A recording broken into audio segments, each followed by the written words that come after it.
tourne.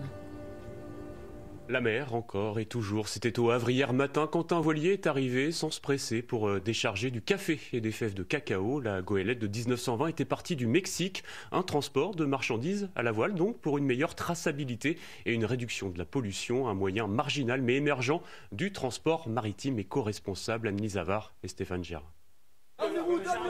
Du café, déchargé à la main d'un voilier en provenance du Mexique. Avec ses voiles et ses deux mâts, la goélette détonne au pays du cargo. Moins rapide, mais aussi moins polluante, son capitaine allemand l'a adoptée pour le transport de marchandises.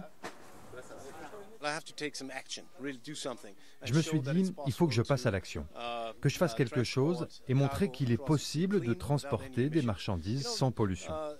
Vous savez, le transport maritime contribue de 5 à 10% aux émissions de gaz à effet de serre et c'est vraiment une menace pour l'environnement. Donc, nous avions envie de montrer qu'il est possible de faire autrement.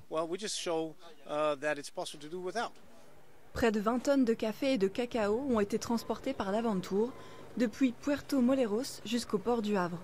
On est bien loin des volumes des cargos chargés de conteneurs, une goutte d'eau dans la mer qui voudrait prendre plus de poids. Traçabilité et bilan carbone réduit, la société de transport à la voile tôte promeut les atouts de cette nouvelle économie. Nous avons effectivement dans toute notre prestation un transport qui est efficace, qui est d'un point A à un point B. Il est certes plus long, il est par contre drastiquement décarboné, mais il y a autre chose avec. Il y a la possibilité d'accéder à cette certification pour les produits finaux. Donc il y a un vrai intérêt, on a de vrais outils, j'allais dire, de compétitivité commerciale et c'est ça qu'on exploite aujourd'hui. Nous sommes par contre complètement conscients que nous ne ferons pas de révolution de transport maritime avec des vieux gréements. Peut-être pas une révolution, mais un pari que Café Michel prend. Le torréfacteur girondin a passé commande pour la première fois auprès de la goélette. 72 sacs de café bio ont traversé l'Atlantique au gré du vent. Ça nous coûte 10 fois plus cher. Ça fait partie un peu des enjeux de cette opération-là. On va faire un effort, nous, de notre côté, pour ne pas répercuter la totalité aux consommateurs, bien évidemment. Et puis, on va voir comment on arrive à commercialiser ce produit en expliquant aux consommateurs que c'est une innovation. On va voir comment c'est pris par le consommateur.